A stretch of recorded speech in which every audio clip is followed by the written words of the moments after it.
Hello everyone and welcome to ZP Productions, and today will be a special video. This will be a 4-part series for Softears. So you can see this is 4 boxes, and this is all loaned to me by Jaben. Thanks to them for that. I just requested to try out multiple IEMs and just give a very honest first impression of them. So these are the 4 IEMs that he actually loaned me from Softears, Studio 4, RSV, RS10 and Cerberus. These are the 4 IEMs that in the next 4 videos you will probably see them, and I will just talk about my first impression of them itself. And each day we will try something different so that if you just want to know one particular IEM sound, you just go to that particular video itself. And then for all these first impressions, I will talk about how they feel, how they sound, and I will compare against some IEM I have of a similar price point. So in the case of Cerberus and RS10, I will compare it with my U12T, while for Studio 4 and RSV, I will compare it with the variation. So this is how I will bring you guys through this particular 4-part video of Softears' first impression. Now, a little bit of Softears. Softears is a China company. They've been making IEMs for some time. They make a lot of custom IEMs, and today, Cerberus, I believe, is their flagship IEM that comes with 2 EST, 4 BA, and 1 DD. One less driver than the Onyx that I recently, have a first impression of. Onyx have 1 more bone conductor. While for the RS10 is a 10 balanced armature drivers. This is very, very similar to the U12T in its purpose, and a very good comparison, I'm guessing, for this particular IEM. While both of these here, Studio 4 and RSVs are the newer ones, I believe. This is a 4 driver and this is a 4 driver. The configuration, I have yet to go and check them out because I'll leave that for my later video. So today we actually mainly look at Cerberus first, and this will be the first of the 4-part series of Softears. So let's take a look at what's inside the Cerberus box here. This is obviously something provided me by Jaben. This is not the official packaging. So I assume that everything you see here will be the exact item you actually get when you do purchase the IEM. So this is the cable here. This is a single-ended. You can see that the word Cerberus is actually printed on the cable itself. Now, exactly what cable this is, this looks like to me silver cable, and it's a coiled one, helix coil. Very, very nice texture of a cable. Very, very flexible. And if you actually look really closely, I mean, you probably cannot see in the video, but there is actually multiple strands all coiled together. This is one of the nicest cable design if you are looking at it into the plastic itself. It's really, really good. And then these are the 2 IEMs. Now, the Cerberus here, you can see, is a relatively large IEM. And then you have your tips here. Now, for all these tests, I'll be using my own tips. I will just use probably the velvet so that you get a more consistent sound across all of them, because these bigger tips are not very fitting for me, and I don't think it's fair to use them. Yes, okay. So pretty much you can see this is a really, really nice IEM. I mean, Softears is very famous for making their customs, so this one here is their universal version, and it looks really, really nice. Okay, now without wasting time, let's change the tip first, and let's take a look at the tip. This is very, very similar to what I see on the variation. This is a lipless tip. It is quite wide of a bore, and there is, like, based on what I see, multiple holes. I think 4 holes for the tip itself. So I will try to change it to something that can fit on this. So the tips I have here is the Eletech Baroque, and I really like the sound. It's very big and very dynamic in some of the IEMs I use it for. Not the best for every single IEM, but it is a very good starting point, and I will try to fit it on this Cerberus, and then we will take a listen for first impression. Okay, you can see that the tips are fit on, and it fits on really easy. I had only 1 try and I got it on. So the Baroque does fit nicely onto the Cerberus from Softears itself. Now, one thing I have to say that I do like how they have the red band here. Any any cable needs to have a very clear label of left and right side, and preferably using colors rather than using left and right letters, because a lot of times it's just really hard to see the letters on the cable itself.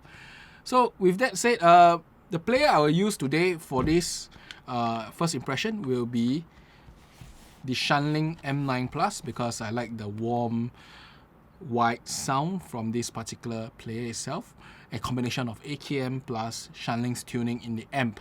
So without wasting time, let's try out for first impression.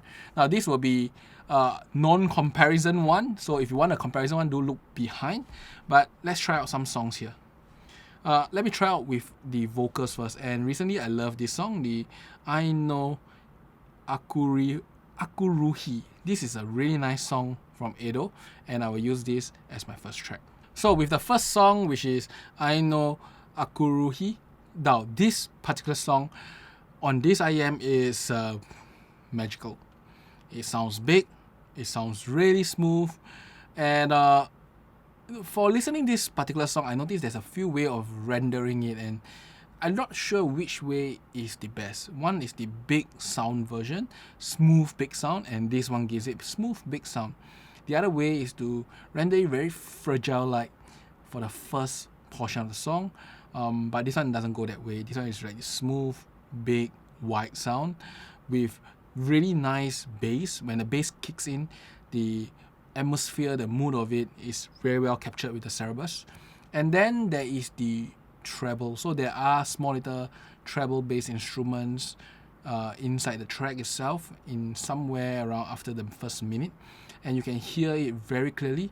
I also noticed that the positioning for this IEM is very nice. I can hear on the treble on the right side, there's this instrument, then suddenly there's another instrument on the bottom left, and then there's another instrument on the top right. It's very clear and well separated. I do have to say that the vocals have a slight, like this very slight, large, hollow nature.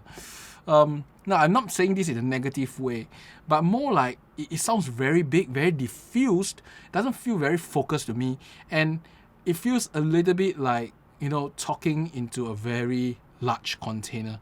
A little bit of that effect, but for this particular song, it is really nice. So I think it's fine. I mean, I need to hear another few more songs to see whether that effect does persist. And also, when I compare it to my U12T later, I just want to see whether, you know, it really is like this, you know. Now, for the second song, I will now try.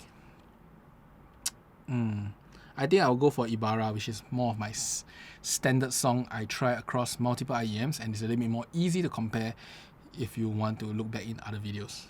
Okay, after I hear this particular song, Ibarra, I just want to say that the vocals is definitely, there's some slight coloration to it.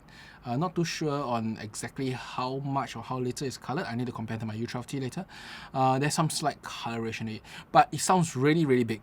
Now, the song Ibarra has a lot of like guitar track, and on this particular IEM, it is very clear and well separated.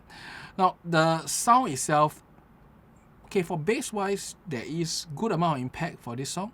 For the vocals, it is very powerful, very strong, and a little bit more forward. And you know, just now I talked about talking in a large container. I listened to it really carefully. It really feels like this was like speaking into a very, not very, I think middle-sized room with a slight hint of reverb. Yeah, that kind of feeling, and the reverb is a little bit on like a metal plate type of reverb. Now, this is not a bad thing. Some people do like the kind of sound signature. In fact, I actually quite like it for this particular IEM, and then utilizing Edo's song. It feels like a bit more exciting to me, metal reverb type of feel. But it's very minor, and it's like when you listen to it, and you know, if you think back in what other IEMs I have, there is this slight difference, because the other IEMs I have is very clean. This one has that slight tinge to it, which can be something interesting. I don't have much complaint. The separation is good, the positioning is good, soundstage was large, it was a big sound. It just have that reverb, and for this particular Edo type of song, which is like a lot of guitars, metal instruments together. It is pretty nice. I just want to try one last song before I actually go about doing comparisons, because then, you know, it'll be a little bit more fair to really know how does this compare to very similar price IEM, which is the U12T. For this song, I want to use a soundtrack instead. Let me try, you know, my review playlist, and then let me try with the Wish from Mercury. With Wish of Mercury, I just want to try out, you know, the separation between the instruments and, of course, the choir's haunting sound and voice within this piece of track itself. At around the 4-minute mark, there is a small little bass, multiple instruments playing, and then the voice all come out. And on this IEM, it is really, really clear. But I just want to note that the atmosphere of this IEM is very different. It reminds me of a little bit on the Onyx, where there's a lot of atmosphere. The whole track feels filled. There is like no blackness between the instruments, no like clear, distinct separation. Yes, the instruments are separated. You can hear where they are very clearly, but they don't have that distinctness, that blackness in between them. And this IEM is really very similar. This very nice, moody feel to everything in the track itself. The bass is very clean, very punchy on the Wish of Mercury. The voice, that you know, goes off in the 4-minute mark is very clean, very clear, and very big and airy. The bass and the texture in the bass, the small little drums that is always hitting, is well revealed here, and you know, you can hear the details in the bass note itself. Overall, I think it's really, really nice. There's also one more thing to highlight just now in Ibarra. Previous song, right? There is no sibilance. Ibarra is very prone to sibilance to many IEMs, and this IEM has no sibilance, at least with Ibarra itself. Very, very nice showing, and you know, the price tag wise, I'll talk a little bit. It is, of course, on the higher end. That's why I'm comparing with higher end IEMs. In fact, after trying it out, I think this IEM will compare better with my Onyx, which, by the way, it costs a lot more. The Onyx costs like 50% more than this IEM, nearly $1,000 plus more. But I think it is a much better comparison in terms of the feel of it. It's very atmospheric, very bassy, and not say very large in quantity. I'm pretty sure the bass quantity is a bit lesser. I will do about that in the comparison later. But you know, the atmosphere, the sound, and the largeness of the sound is very similar. Maybe it's the configuration. I mean, this only doesn't have the bone conductor, but if not, the configuration is 2 ESD, 4 BA, 1 DD. Very similar to the Onyx. In fact, you know what? Let's compare with the Onyx so that I get a much clearer picture of the difference. Now, the only problem with comparing Onyx is that I will need to swap my Onyx cable, because my Onyx is currently on a balanced cable. So to be fair, I will run it single-ended just like the Cerberus here. So I'm back, and this is the Onyx, and the cable I've been using is actually Audio 64's cable, not Onyx. Onyx is a balanced cable. And then this is, of course, the Cerberus. Notice the size difference between the Onyx and the Cerberus. The Onyx is actually slimmer and also smaller. Even though the driver configuration, the Onyx have one more driver. But just note that Onyx is a metal shell, while this is, I believe, a resin plastic shell.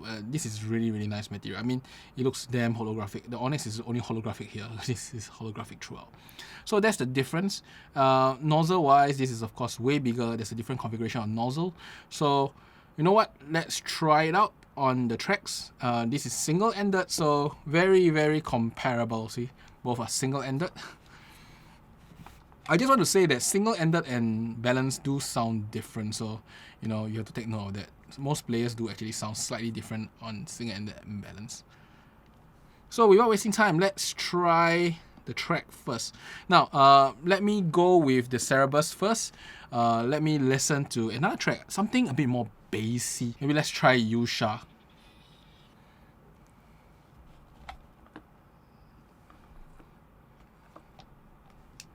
Okay, now I have heard both of this track, and I just want to say there is a marked difference in sound for both of these IEM. The Onyx is, in a nutshell, the bassy IEM. It is really strong in bass. The Cerberus is a bit more controlled, impactful, but you know, it doesn't have a rattle your head kind of feeling, while the Onyx have that rattle your head kind of feeling.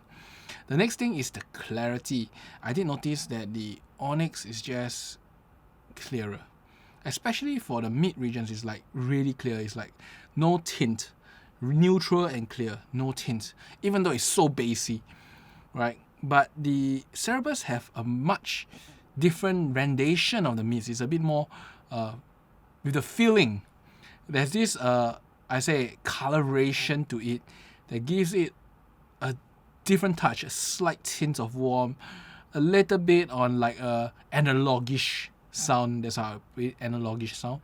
And also notice that the treble on the Cerberus is a bit, maybe a touch clearer. I wouldn't say it's better, but a touch clearer, maybe a little bit more treble. The Onyx is a bit lesser treble in terms of the amount of it. But overall, both of them were enjoyable in different ways. If you ask me for this particular track, which is the better IEM, I'll say the Onyx is the better IEM. But you must not forget, the Onyx costs 60% more, 50 to 60% more than the Cerberus. Now, with that, that's the first track, Yusha, which is very bass heavy, and then Ikura singing. So now let's try a vocal track, and this time I'll try Departures. Now for the second comparison using Departures from Egoist, I find that my personal preference is actually the Cerberus. The vocals are just so smooth. You know, that slight reverb feeling just gives that very soothing impression to the vocals. A touch of warmth, a touch of smoothness, and a bit of analogish feel makes the rendition of Departures on the Cerberus a little bit more enjoyable. But once you enter the area where more of the instruments join, because the start of this song for the first, I think, 20-30 seconds is purely vocals. Once the instruments start coming in, I do feel that the Onyx ages the Cerberus out. The Onyx have just, I say the bass especially, the feels of the bass is just so much better. Mixed with the rest of the instrument, it sounds bigger, it sounds more engaging overall. But Departures is not meant to be a very engaging song. It's meant to be a very soothing song. And as such, you know, for this particular track,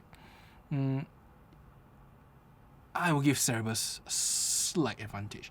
But, you know, this is really, really slight, and I think that either IEMs will do well, but if you're just going for pure vocals like Departures, and the aim is to focus on the vocals, the Cerberus is beautiful. Now, I want to try just one last comparison before I end off my first part on Softears, which is the Cerberus first impression. Now, I will try something with a little bit more instrument this time, not just vocals itself. Let's go back to my reviews playlist, and let me think. I'll go with Ultima. I think Ultima is just nice. I just skip to the middle. There's a lot of instruments, a lot of details, and let's take a listen. Now with Ultima, this track, which is heavy soundtrack, chanting, I think some low horns, and then drums, all of these instruments all together, I'll say the Onyx takes the cake. It sounds bigger, it sounds, I'll say the bass texture on the Onyx is just superb. I mean, there is bass texture on the Cerberus, but it doesn't have that feelings, the rumbling, the vibration that Onyx gives you. Really, maybe it's the bone conductor, not too sure, or the configuration, but the Onyx bass is just phenomenal. And the size of the sound, the difference between the Onyx and the Cerberus for this particular track is the Onyx is just large and extended, while the Cerberus tends to diffuse everything out to a bigger I guess soundstage. It spreads things a little bit more, while the Onyx just positions them all in like this absolute large space itself. The Onyx is just not just, I think it's quite noticeably larger in soundstage for this particular track, especially the different instruments that move around. The Onyx just sounds better in those things. But once again, the Cerberus have this warmness, this smoothness, and if you're just listening to enjoy the music, I think the Cerberus do cut it for this particular track, Ultima. While if you are going for excitement, having the subwoofer feel, and then all the clarity and still a large clear sound, you know, the Onyx does give you that. So where does this put the Cerberus, right? The Cerberus is very competent. I think the mids on this guy is just really magical. I mean, yes, I'm comparing it with the Onyx just now, but the Cerberus mids are just magical. I mean, it's good enough and probably beats the Onyx if you are going for mid-heavy song, the plucking of the guitars, the vocals, the slight warmness and smoothness there, the slight like reverby feel of it. It's just really, really nice on the Softears Cerberus itself. And if you are into those type of music, which means very vocal centric, and you want the airy smooth sound, this is airy and smooth. Now the Onyx is just airy. It's smooth, yes, but not as smooth as this. This is like smoother. I think this is really, really nice. Big, airy, smooth sound for the mid itself. The bass itself is tight. I would say it's comparable to many IEMs. I'm pretty sure this is not bass anemic. The Onyx is just better because it is more controlled, it's bigger, it's more vibration. But the bass on this, do not get me wrong, it is good bass, good impact, good amount of quantity, pretty much no complaints on them. And then the treble is actually, I say slightly a little bit more than Onyx, but you know, the clarity is very similar, just slightly more. I just feel it's just a touch more. And the sparkle here is a bit better also because it's just a bit more treble and it's as clear. No, the difference is really the mids rendition, the bass rendition that sets apart between this and the Onyx, which is very similar in configuration except it has an additional bone conductor and, well, it costs 50-60% more than the Cerberus itself. Now in the video, I've been saying that I constantly want to compare with the U12T, but in the end, you know, I actually compare it with the Onyx. So while reviewing the video, I decided that, you know, I should just at least compare with the U12T once and just showcase to you guys what's the difference in sound. And you notice that the cables I use are very similar because it's just nice that my manufacturer for cables came in and they actually delivered my cables to me. It's really, really nice. I see one is purple, one is blue, and it also comes with like the matching connectors, which is really, really nice touch. I really like this cable. It looks beautiful. And both of them now use the exact same cable with the exact same material. Only difference is the color. And I want to hear what's the difference between both of these IEM and then give you guys an initial impression of the difference. For the U12T versus the Cerberus, which is a lot easier to compare because the Onyx I noticed is not a very, very common IEM out there, and this is U12T is a much simpler one. So without wasting time, let's try the difference. I've been saying that the Cerberus have really good vocals, so I'll be using I Know Akuruhi, which is the first song I tried with Cerberus for this comparison, and really tell you guys the difference. We know, is it the Cerberus really that magical for vocals? And let's not waste time and try it out. Now the cables are balanced, so the difference will be slight. So with my first comparison, I Know Akuruhi, I find that firstly, the atmosphere of the song, the feelings of the song, the general, you know, first impression when you first hear the first few notes is that the Cerberus is smooth, relaxed, calm. The Audio 64 U12T is pure, clean, airy, and slightly bigger. First impression. Then when the bass comes in, U12T has more bass. It shakes a little bit more, it rumbles a bit more. The Cerberus is more controlled. And not only that, the texture of the bass. I'll say as if you're looking at details of the bass itself, the U12T has like more details, just feels like a little more. But if you look at the texture, is the bass correct? The Cerberus bass feels more right. It feels more bass-like, where you just have the right amount of both the impact and the vibration. You know, Onyx feels like a big drum, while Cerberus look like a medium to big drum, while U12T is a big drum but a bit bloated. You know, that's the difference between both IEMs. And then also for the vocals, the Cerberus is constantly smoother, warmer, calming, while the U12T is always this pure sound.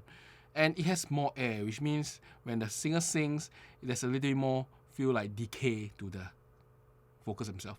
So that is the first difference. I mean, I would just try one more song to just, you know, get the difference in feels of it and I'm gonna just try a really, really pure vocal track, and that's Into the Night, and this is the first take version. Now, with this song, which is the first take for YOASOBI, Into the Night, Racing Into the Night, right? This particular song, I would say as Ikura's voice is a lot smoother and really nice and warm on the Cerberus, while on the U12T is a bit more sharp and airy. So a little bit sharper, a little more airy on the U12T itself. And then when it comes to the general feels of the song, I would say as the U12T is just clearer, the bass hits harder and it goes deeper, but the feel of the song not quite right. How do I put it? If I was to choose between enjoying the song, I would rather enjoy the Cerberus, which feels a little bit more analog, maybe, more organic, probably, more lifelike, probably too. And the vocals are just smoother and more enjoyable. Yes, the details are not as good because if you hear the clapping and then the small little instruments behind, the U12T is really, really clear. While the Cerberus, the clap itself is a bit more rounded off. This may be due to the U12T having a slightly elevated treble. Cerberus is, on the other hand, a bit more less treble energy. And as such, the Cerberus is a bit more smoother and warmer to listen, while the U12T is a bit more clean and agey. For this particular song, I would say as both is okay, but if I was to choose, I would rather take the Cerberus, which feels more right, more organic, more analog, as I said just now, and warmer, smoother, and more enjoyable to listen. And really, that's really my very quick impression between the U12T versus the Cerberus. I hope that it gives you guys a good understanding between both of these IEM. And now I'll go back to the review itself. Overall, I think the Cerberus for 2,000, I believe 2,800 Sing dollars, which translates to about 2,000 USD, is a pretty good one. Pretty good one. I do enjoy it, and if I was just listening vocals, this is my pick. If I listen to everything else, I still can live with it. I mean, the Onyx is just better because it does certain things really, really well, especially the bass and the soundstage layering. But this, good positioning, good separation, good soundstage, big sound, slight reverbish feel, but gives that smoothness in it. I think overall, this is a great IEM. Just to note that, if you are not into this type of sound signature, means you're not vocal heavy, this may not be the best choice. I think there is IEMs that do it better if you're not going for vocal heavy, at least at this price range. But if you're going for vocal heavy, do give it a try because it is gold. Really gold. And that's already about it. This is part 1 of the Softears first initial impression. I'll be trying the RS10 next, then the RSV, and then the I would say I think the stage 4. That's the last one I'll try in this series of Softears IEMs. I hope this is useful for you. Softears Cerberus, really nice IEM. Worthy to try, especially if you're going for vocals. Everything else, it works out well. It's just that vocals is probably, to me, its particular specialty. And that's about it. I hope you enjoyed this short little first impression, and I'll see you next time. Bye-bye.